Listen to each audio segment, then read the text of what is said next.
আজকে ছিল আমার লেডি কনস্টেবলের পরীক্ষা, তাই ভোর ভোর উঠে পড়লাম। তারপরে মা একটু ডিম টোস্ট আর চা বানিয়ে দিল, সেটাই খেয়ে নিলাম সকালবেলায় আমি আর মা মিলে। আমি যেহেতু একা একা যাব না, তাই সঙ্গে করে মাকে নিয়ে গেছিলাম। আর সরকারি পরীক্ষা একটু টেনশনও কাজ করে, ওর জন্যই মাকে নিয়ে যাওয়া। আমার পরীক্ষাটা পড়েছিল বনগাঁয়, তাই আমরা চলে আসলাম ঠাকুরনগর স্টেশনে। আর মা স্টেশন থেকে একটু পান খেয়ে নিল।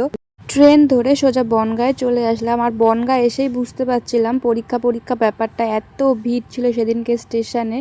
আর অটো টোটো তো পাওয়াই যাচ্ছিল না, অনেক কষ্টে একটা টোটো পেলাম। সবকটাই প্রায় রিজার্ভ করা ছিল।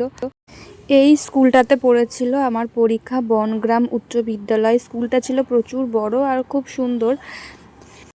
ভেতরে ঢুকেই আমাদের ফটো তোলা হলো, ভিডিও করা হলো, তারপরে আবার ফটো তোলা হলো।